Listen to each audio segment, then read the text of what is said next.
we are going to go over the report. I spent a month in my trailer, which is a multitude of things for me. Yes, it is a little travel pod. It eliminates the need for hotels. I needed this during the beginning of the pandemic because I was traveling between 5 states, and checking into hotels just didn't seem like a good idea because, like, we didn't know what the hell was going on at the time. And because I was an essential worker, aka essential volunteer, I was on the road a lot. So the idea came to us like way back in 2018, but kind of shaped up more after the pandemic. So let me just get to this report real quick. Alright, this is phase 1, and I have to put my glasses on. Okay. Try not to get my little ring light in it. Okay, Survivor Pod. Safe space, fresh start, stronger tomorrow. Not just surviving, rebuilding. Survivor Pod Viability Notes. Emergency temporary housing model for sex trafficking survivors. 4-week field trial summary. The trial structure, the duration was approximately 4 weeks. Phase 1, week 1 and 2, was away from areas that was familiar to me. I was about 3 to 4 hours away. That was approximately 2 weeks. And then phase 2, which was weeks 3 and 4, was gradual reintegration closer to home community that I'm familiar with. The goal was to evaluate whether a mobile survivor pod, a trailer-based temporary housing model, can serve as a safe space for a short-term stabilization option for sex trafficking survivors. Because many of us,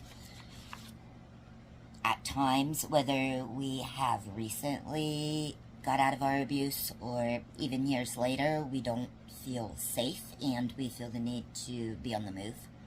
And I am seeing if this is a viability for those times in survivors' lives.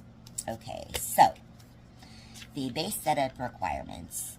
The housing unit is a 12-foot trailer with like the bonus little, I don't know, pop-out triangular part inside. It is customized with a queen memory foam bed and built-in storage. It does have a built-in shelf and some minor electricity. Essential equipment is a 55-gallon cooler. It is critical for food safety. Interior lighting, device charging capabilities, an emergency potty, because let's face it, we all have to potty. A bug screen. This is something else that's non-negotiable for me.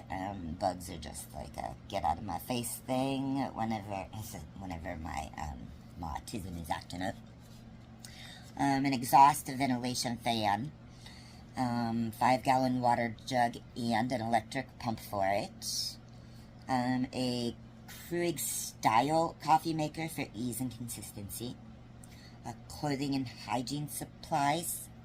And emergency bathroom, which is different than like an emergency potty. That's like on a mobile thing.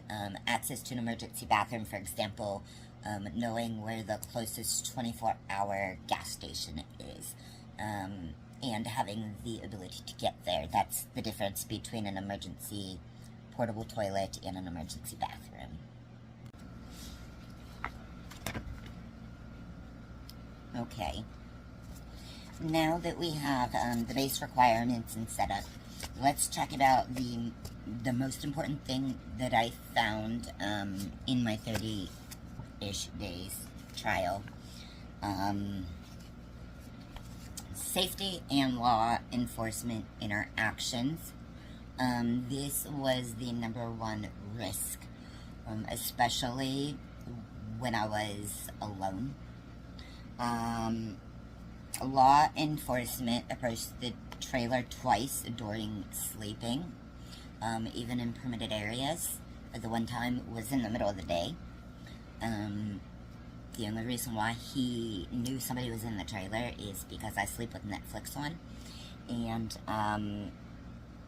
one of my amazing kiddos put one of those like little slidey chain latches on the trailer for me, so that way I could crack the door and still lay down whenever I need to in the afternoon. After I have a lot of autistic meltdowns, which right before spring, I had several in a span of a few weeks, and it was a lot to recover, and I do need to rest sometimes in the middle of the day. So it's nice to have my little trailer, because it also works as an autistic meltdown recovery station for me, which I've used on multiple occasions. So anyways, so interaction with law enforcement, what this resulted was heightened anxiety, disrupted sleep, which also heightens anxiety, as well as other emotions and mental health things. And it also contributes to an ongoing sense of instability and a general lack of safety. So this is important for women. Yes, there are male sex trafficking survivors. I'm not speaking for them. I'm not a male. I'm a woman. I experienced sex trafficking as a girl, ages 9 and 10. As a teen, multiple times, ages 15 through,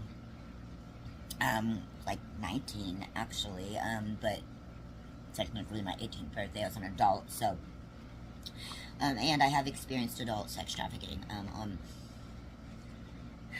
way too many occasions, and it's not that many, I mean, less than a handful of times, but a few of them, I look back and, shit. So anyways, so the takeaway for safety and law enforcement interactions is, even when compliant, mobile living environments can feel surveilled and unpredictable. This is especially harmful for trauma survivors. This is especially harmful for sex trafficking survivors. I do not like whenever a male cop approaches me without a woman, non-binary or trans woman cop with them. Like, I do not feel safe in general. Like, here is the thing. I taught my daughter, and now I am teaching my granddaughters how to run in heels, because if they want to wear heels, they need to learn how to run in them. Because if you are a woman in this society, or if you ever loved a woman in this society, you know that we need to learn how to run in heels, and if you don't know that, you're gonna go, oh damn, as soon as I say this, we need to learn how to run in heels, because if we're gonna wear heels, and that's something I did until my arches fell, like a few years ago, I want to say in 2023 or something, but I wore heels very often. I loved them, and yes, I could run in them. I could run in heels back then better than I could in tennis shoes. So, but I taught my daughter, and I will teach my granddaughters how to run in heels if they want to wear heels, because men are dangerous to women. This is not a surprise, and if it's a surprise to you, then maybe get your head out of the sand and start following some different people on social media, because women are not safe in this country, and we're even further from being safe in Westmoreland County, which I'll get to at the end. So let's get back to the report. Safety, and specifically law enforcement interaction, was the number one thing that we need to troubleshoot, because it's a danger. The next one is hygiene and health challenges. I'll just read what's on here first. Developing for a woman developing things such as a yeast infection, despite showering every other day and doing like little physical activity that like involves sweating. I'm not a fan of being hot, so like if you see me hiking, it's usually in cool weather or in the morning or in the evening. So yeah. Another thing is being bitten by spiders or other biting insects, dozens of times in my sleep. Now, the spiders I was bitten by, they were just an inconvenience and they were itchy. Like, anyways. But, and where they were was like on the inner side of my thighs and back side of my thighs. So when I sat down, they were like irritated on the back side of my thighs. So it was just a whole process. But it was just an annoying inconvenience, right? But two things. What if those had been poisonous spiders? Chances are my body probably would have woke me up in my sleep having trouble breathing. A lot of times I was alone in the trailer. Half the time I was not, half the time I was. So what if it was one of those times that I was alone? Like, what if I didn't have signal? What if I didn't have Elon Musk hooked up? Like, there's a lot of what ifs. So, oh yeah. And I do need to add to the basic requirements, Starlink. Starlink is absolutely necessary for safety. Okay. So, yeah, there were barriers to showers.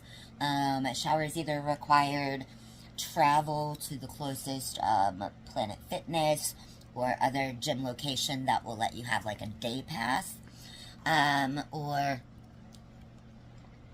truck stop showers have gone up, which I'm kind of surprised, but I'm not surprised, because most truck drivers, if they want to shower, they get it for free, because after they get gas, you know that their company or whomever pays for, they get like a free shower coupon from the truck stops. So anybody else who wants one now, on average pays about $18 a shower. So $18 every other day, that is absolutely not sustainable.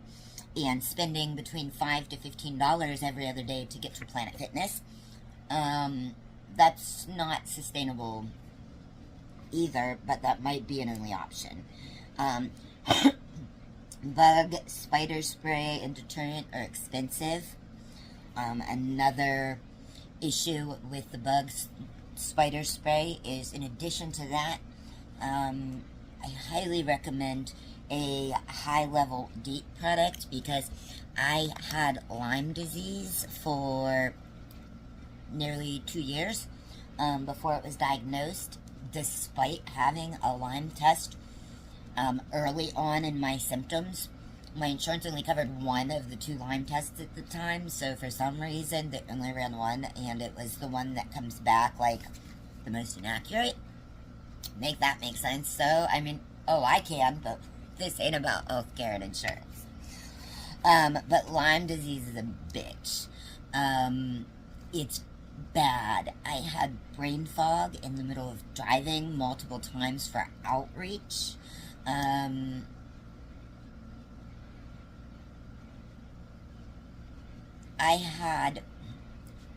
call them exhaustion spells. They were like full body exhaustion spells, like to the point where I couldn't move my own legs and walk myself to get inside from the porch to even think about going upstairs to the bathroom, right? So I needed help walking. So Lyme disease is nothing to mess with, and if you are in any area near anything that could have a dog, that could have been in a Lyme disease area, which is rampant in Pennsylvania, then that is another massive health challenge that would only be avoidable by spending a lot of money. So, daily stability and daytime navigation. Finding safe, low-cost places to exist during the daytime is both time-consuming and inconsistent. You can't say, oh, well, I could just get that $15 Panera Sip card every month and just go to Panera Bread every day, right? Well, there's like Panera Bread in Cranberry, and there's a couple safe spaces around there. There's even a rest stop on the turnpike if you really want, from that Panera Bread. But whenever you are mobile living like this, you got to keep moving, because if you're in the same place more than 1 or 2 days, that will draw attention, especially at night. And they're going to assume that you are houseless and living in the trailer, like, permanently.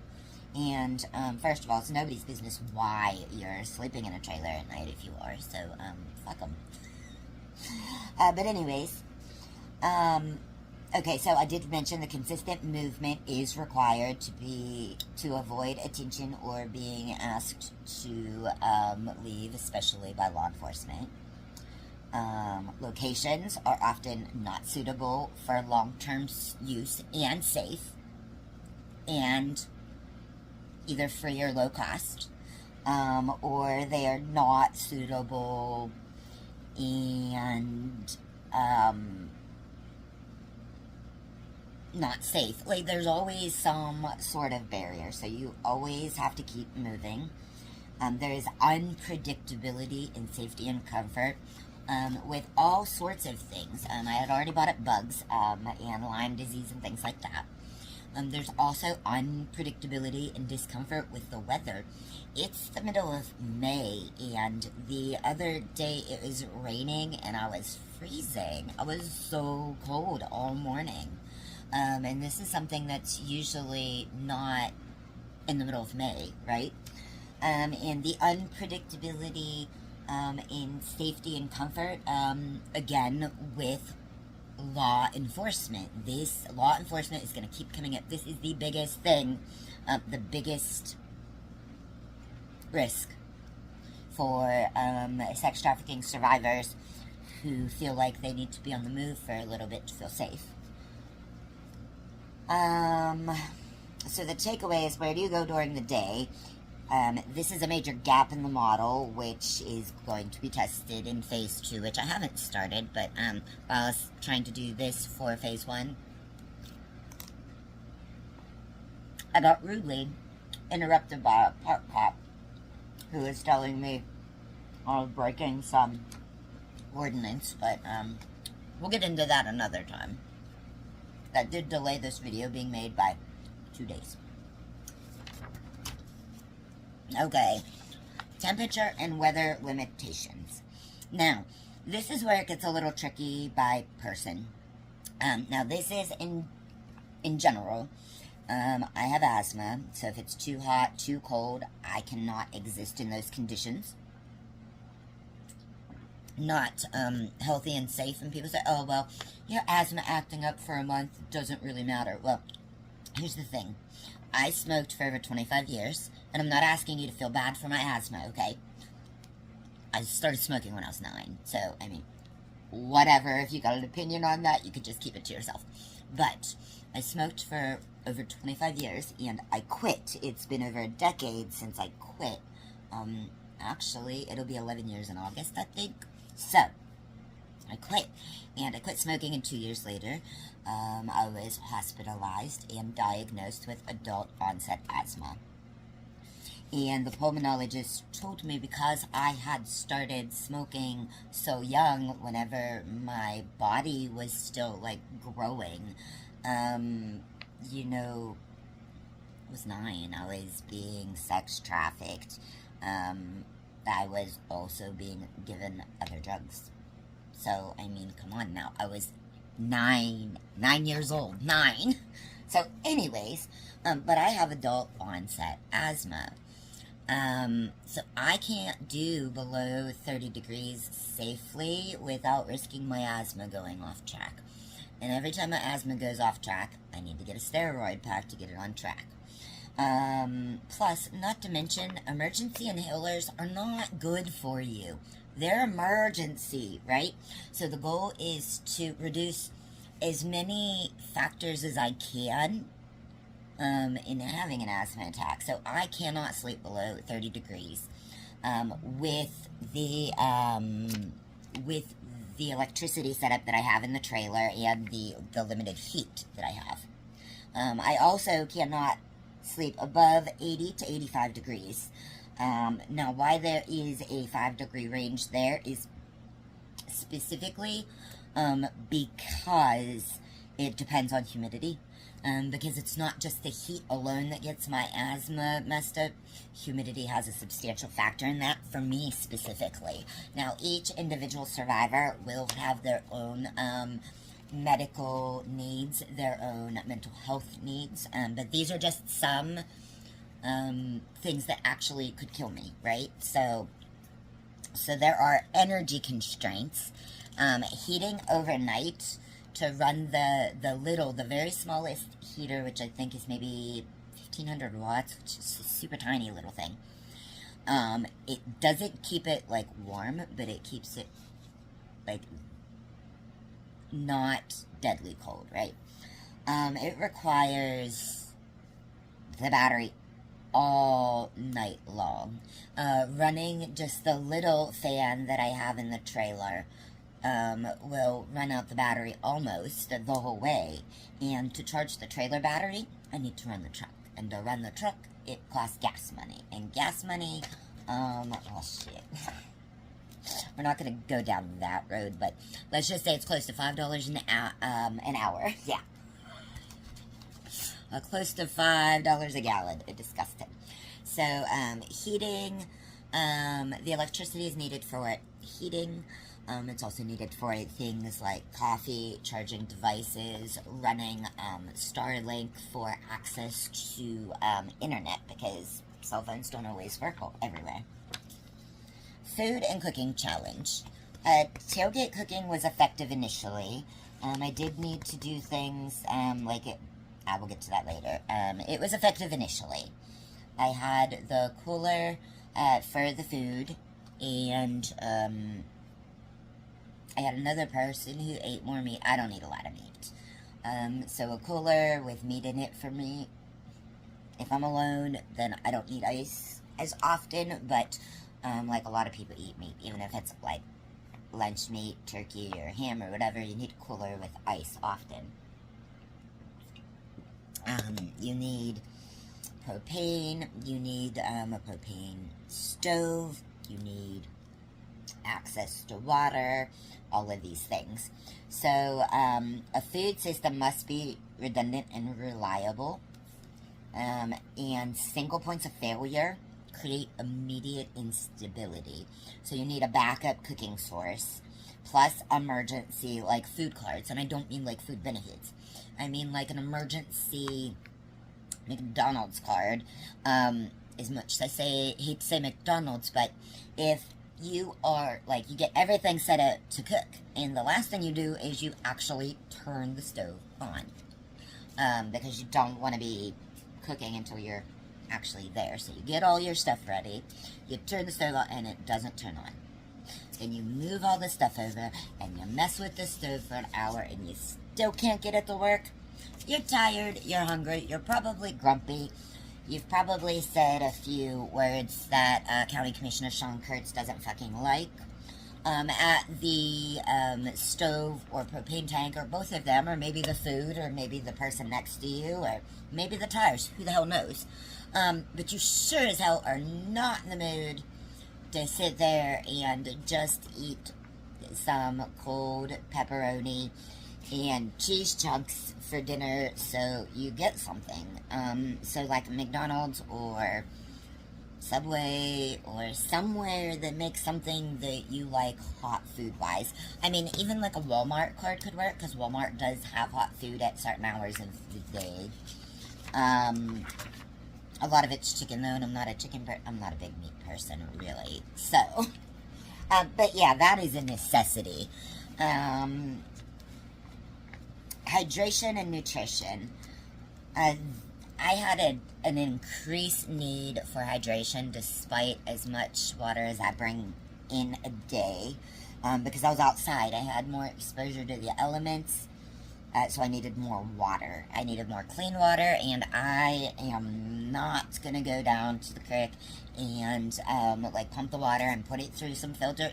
Just no. water is cheap enough to get at the gallons at Walmart, or the 5-gallon filler thing and have somebody else carry it because I can't. Due to lack of nutrition and hydration, I had an increase of bruising. When I got home 2 weeks in and started the local 2 weeks, like I dropped heavy off, and then started the local 2 weeks, I had bruises on my legs, I had bruises on my back, my bum, the, like, outside of my arms from things that I bumped that I didn't even, like, notice I bumped, so it didn't hurt, but I bruised. So obviously I had poor hydration and or nutrition, and in the 30 days, I lost 7 pounds without trying, and I was forcing myself to eat extra protein intentionally and extra calories intentionally due to the aforementioned autistic meltdowns. So more water consumption is needed, more electrolyte supplements are required, nutrition supplements are required, additional vitamin supplements are required. All of these things cost things. Outdoor living increases the basic costs of survival. And even though it's in a trailer, it's still outdoor living because you go from parking lot to park to parking lot to park to whatever, right? Alright, so cooling and food storage. Ice was required every other day. Daily in temperatures that were between 80 and 85. Food preservation becomes a recurring logistical and financial burden. And it's a daily burden to, like, logistically find the ice. That's what it means, like, logistical. If I'm not near a place that sells ice, or if I have to go to a gas station that sells like an 8-pound bag of ice for $4.99, we've all been there. I have to spend $5 on a 4 or a 8-pound bag of ice. Because if not, I'm going to spend $7 going out of my way in gas to get ice at, like, a Walmart or a store, right? So it's just, ice is, it is a cost factor. And you don't think that $5 a day is a big deal. I don't even know what the hell Starbucks coffees are. That's $35 a day. Or $35 a week. Right? Close to $150 a month. That's a lot of money. Okay? Especially whenever you are trailer living. It's living, it's not a job. Or it's not a vacation. It is a job, a part-time job at best. So let's talk about my mental well-being. Week 1 and 2, my mental health was okay. Yes, I had hubby with me, but he was out hiking, so he wasn't there most of the time during the day, and occasionally not at night. My mental health was okay. I was a little lonely, but I'm good with being by myself a lot. I felt somewhat unsafe after law enforcement interactions, and I really believe that as a person who has both a physical disability, but more importantly, I'm autistic, and people with mental health disabilities, we have a better chance of being violently abused and or killed by police interactions, right? So that does affect my mental health a lot more, especially since I have had poor interactions with cops in the past for being autistic, literally. Okay, so week 1 and 2, my mental health was decent. I was a little lonely, but overall okay. Week 3, I was all alone. My loneliness was worse. My daily struggle became harder. It became more tiresome and exhausting to look for safe places to park to try to get anything done. Getting any amount of work done on a regular basis was not possible. Sticking to a regular schedule for me was also something that was not possible, and by week 3 I realized this. And again, I'm autistic, and routines are good for me, schedules are good for me. So by week 4 I started to get depressed And I was overall exhausted. I was mentally exhausted. I was emotionally exhausted. I was physically exhausted, despite not making it past getting up to walking 2.5 miles a day, which is nothing. So, yeah, I mean, it did take a big toll on my mental well-being. So key systems I found in the gaps. The number one is safety. Safety due to law enforcement interruptions and lack of true safe spaces. As a woman, we have little to none. The closest we have is places such as Walmart. And I bring up Walmart a lot. Whatever your opinions are of them, all of the big grocery stores, they all contribute to poverty, right? Whether you believe it or not, they're all benefiting while we're paying them. But why I say Walmart a lot is because back in the day, Sam Walton was adamant that folks who traveled were allowed to come sleep at Walmart parking lots. Like, a Walmart parking lot became a place that was an overnight safe space. And they became even safer whenever security cameras became a thing, right? So we had security cameras, I don't know, I'd say around the time, like, late 90s, early 2000s.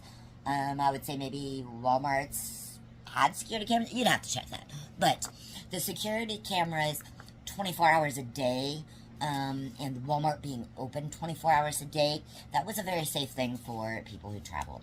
And even folks who are houseless and sleeping in vehicles or trailers, where do you think they're going to spend their money? They need to eat. They need things like soap, at the very minimum, soap for hygiene. So food and soap is needed.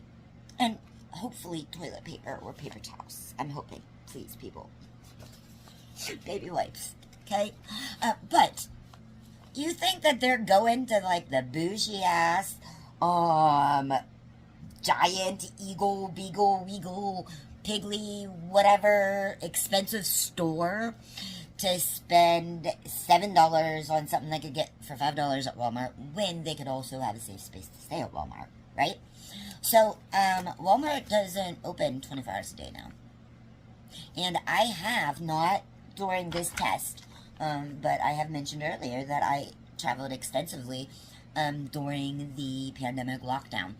And I did my share of sleeping in a vehicle, and I was in a Walmart parking lot one night, and I got told to move by a police officer in the middle of the night. And make no mistake about it, they don't just, like, tap on the window like, hey, you okay in there? No, they do that loud call, bang, bang, bang, to wake you up and scare the shit out of you. Luckily, this shit's always stayed in me, but still, what the hell? You know, try knocking. That would wake me up out of my sleep, I promise you. Alright, the number 2 issue was hygiene access that could lead to unhygienic medical issues for women.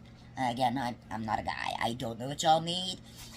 So guy sex trafficking survivors, I will support you, and we can do this side by side if you want. I mean, you can't test things side by side, but I will help you. I will share. You can share. We could do it together. But I don't know what guys need, right? Like, please wash yourself. Wash it all the parts down there, please. Alright, anyways. The third issue was the power supply issue, right? So, I mentioned that running the heater all night completely depletes the battery inside the trailer. So that means I have no morning coffee. So I'm already starting my day off with no morning coffee. That's never good for me. But, more importantly, it doesn't last all night with the battery. So what if they say, oh, it's only going to be 32 degrees, but it's actually 26, which happened to me one night. And the battery runs out about 3 a.m., and then I'm getting literally like 10 blankets on top of me to try to stay warm. And I'm in the trailer with somebody else, so there's that extra body heat to create more warmth. So, the power supply is an issue because running the truck to charge the battery, that's not good either. Like, I don't think even just sitting in the truck with a running battery to charge the trailer battery, I don't think that's good for the truck. I'm not good with the environment, but I don't think it's good. And it costs a shit ton on gas. Like, again, $5. Okay? If you're in the future, God, I hope gas is not $5 a gallon, but this is a time where I actually paid $4.98 a gallon for gas. $4.98 is disgusting, and that's the low-level gas. This ain't back in the day where I had to get the premium gas in my bougie Beamer. This is the cheap gas, that's $5. So, power supply, an issue. Water access does have seasonal limitations. A lot of local and county and state parks do have clean water access. Clean water access doesn't mean like it's good water. Doesn't mean it's spring water, fancy water. No, it usually means you have this little pump that you can put a cup under and you can safely drink it without getting sick. There are probably some stuff in it still. So I'm still going to have to boil that water because, no. And I'm not going to want to bathe in that kind of water because, no. No. I just don't trust it. So water access, especially for hygiene and cooking issues, is substantial. Hydration less so because that 5-gallon refill thing is like $7 or $8 at Walmart. My issue is getting somebody to carry it if I'm alone because I can't lift it. Well, I could, but chances of me dropping it and injuring myself or somebody else or breaking it or whatever, very high. So let's not even try that at home or at Walmart. Daytime stability was an issue. We have, as women, we have 0 safe spaces in southwestern Pennsylvania when we are alone during the day. None. Unless you are in a business or in the parking lot of a business with a 24-hour camera, you're not safe. Oh, a 24-hour camera that's not run or accessible or purchasable by local government. I'm just going to leave it at that. So daytime stability is an issue. Police during daytime stability is an issue. Not even to mention nighttime stability an issue. Getting woken up at the middle of the night, not a good thing. Again, I used to see a lot of things pop up on my thing for, you know, the national sleep out, right? Like, pretend like you're a homeless person so you understand what it's like. He said they forgot a few things. One, you're just like being all bougie and going outside with your nice little comfy sleeping bag and pillow and your nice tummy that's full because you don't show up till 8 o'clock at night, and you probably took a shower right before you went, and you got your cell phone and it's fully charged, and you got your little battery backup thing that we all have, and you probably have some headphones and a sleeping mask and a hat in case you get cold, and some a whole bunch of hot hands, right? Because you're bougie and spending $10 on hot hands is not a big deal because your belly is full. You didn't spend all day looking for food. You didn't spend all day looking for a safe space to hope you wouldn't be woken up at night by the cops, you know, in that scary way. You are stable, comfortable, and mentally fairly cool to be able to show up at these bougie sleepovers so you know what it's like to be fucking houseless. Cool. Next time you have one, please invite me, and I will help you facilitate the whole thing, okay? First of all, the participants will have to get up at, like, the crack of dawn, because the police start patrolling the houseless places where they often sleep in numbers. Numbers are safety, usually. Right? So they gotta get up at the crack of dawn. And they gotta get up and open their eyes and look over and see a patrol car sitting, like, right over by the dumpster that was finished. So it was like, true story, this actually happened in the South Side. You know, right before they built some storage units right by the houseless place. Anyways, yeah, so then you wake up and you see police, and then you have to figure out how to get coffee or food or water or take your medicine or all of the above. And then you got to figure out for the day, you need to shower, you need to eat, you need to find a place where you could go to the bathroom as needed, especially for those of us that have things like IBS. Me. Ask everybody who has ever been in a vehicle with me more than once for an extended period of 30 minutes or more, how many times I stop and use the bathroom. I know where all the bathrooms are on the routes of where I go almost always, locally. So, anyways, daytime stability is a huge issue. And these things that pretend you're houseless for the night and sleep outside or sleep in your car, they're all bullshit. That's not gonna make you realize what it's like to truly be houseless.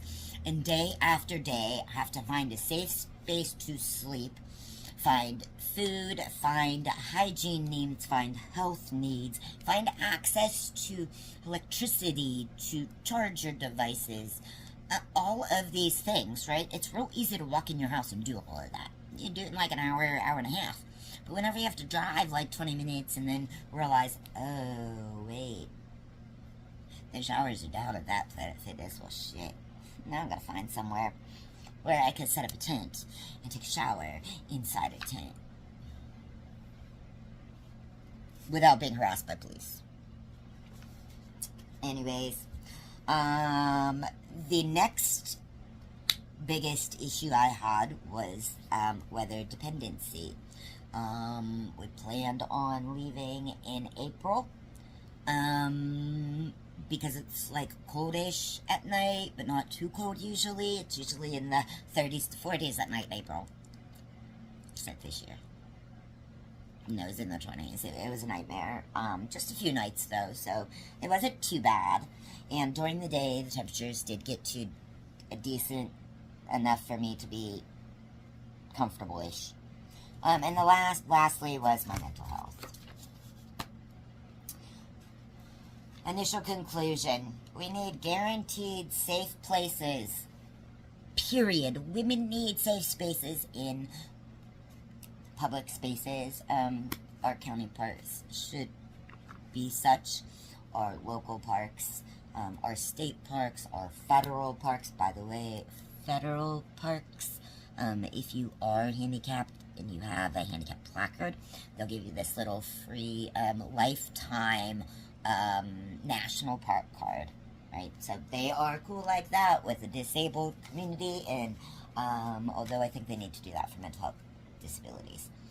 Other issues were access to hygiene, reliable power hookups, our water. See, I'm reading without my damn glasses again. Water access point, designated daytime safe spaces, again, and mental well-being resources.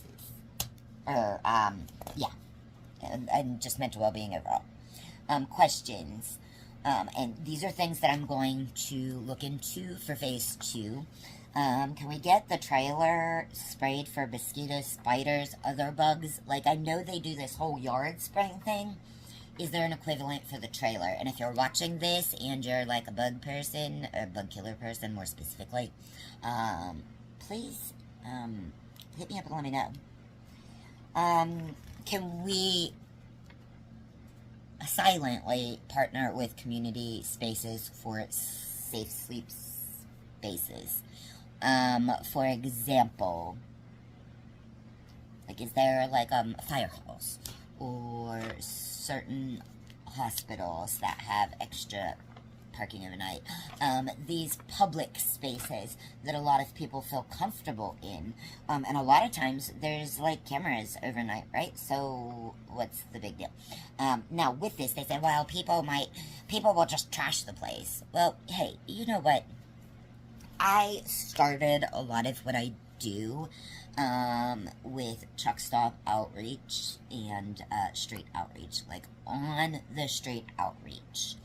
And how you start street outreach is you don't put on your nicest or rich white girl clothes and pearls and heels and pull up all bougie like here's all these resources for you. Here, take them. Here, no, I'm gonna set them down because I can't hear you. Can you pick up shoot you? No, first time when I started, I sat down and had a chilled conversation with people because I know what it's like to be houseless.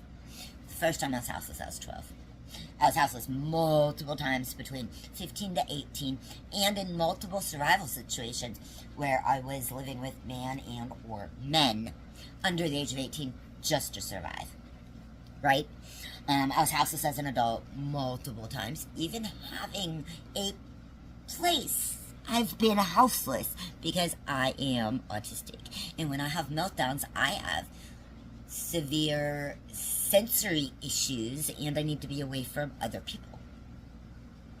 And I have 4 kids, and a husband, pets, and all of these things. So if I had this pod, and I knew I was autistic, but that's another thing, right? Like, I can help my autism with this sensory pod. But partnering with community spaces doesn't mean to develop this community list that we share with everybody. Because you know who everybody is? Includes abusers, cops who are abusers. So, the partnering with community safe spaces for safe spaces to sleep has to be an inside thing only. So if you are a place that is willing to provide safe spaces for people to sleep, more specifically sex trafficking survivors and domestic violence survivors, and no, we're not going to share or give any trauma information, and yes, chances are that I will be around or somebody else will be around to make sure they're okay. So don't think that this is a place that easily abused, and also I will be thoroughly having conversations myself with people who are offering safe sleeping spaces for people with said thing. Now, this is only in, like, testing. We're on phase 1. I don't know how many phases we need, because, you know, research and statistics and stuff can be manipulated any fucking way you want, right? Early on in my... Okay, I guess it's not early on, because I was only a stripper for 7 years. So a few years into my stripping career, I also was a full-service sex worker, and one of my clients who is now deceased, rest his soul, he encouraged me back then to write, because I had a way of getting my point across sometimes, and he felt that writing, like, I've always been a writer, I've always written things, mostly for myself. I was published in the Trib in high school, but I really always, as a kid, I believe that was because my grandma worked at the Trib, right? So, probably was. She probably paid somebody or pulled in a favor or whatever she had to do, right? But anyways, community safe spaces for sleeping are not something that everybody needs to know, because everybody includes sex trafficking survivors, people who prey on women, people who beat women, people who stalk women, people who kill women, right? So whatever these safe spaces are, it has to be an understanding that it's like a quiet safe space, and it's not an often safe space. We do have a few of these, a very few of them, but once a sex trafficking survivor, not me, like, I will go test places out, but once a survivor has been in that space, we can't use it again for a long time, because that space has already been known by somebody, And we don't often think about it. Like, hey, yeah, let's park, blah, blah, blah. Oops. So, yeah, community safe spaces are what they look like now. They need to be reimagined with the safety of women in mind. Outdoor showering at community safe sleeping spaces would be great. Access to a bathroom, partnering with campgrounds, partnering with truck stops, things like that is great, but this would have to be done on an overall thing, not a sex trafficking survivor thing. Because see, what you don't do is you don't tell people, I want sex trafficking survivors to come sleep, work, blah, blah, blah, whatever there. Because what that says to abusers is, hey, here's an easy target I could abuse because they're already broken, and I could just say, oh, they're just too crazy, they're just too broken, they don't get it. So that's the end of phase 1. What are your tips for safe sleeping in outdoor spaces in southwestern Pennsylvania?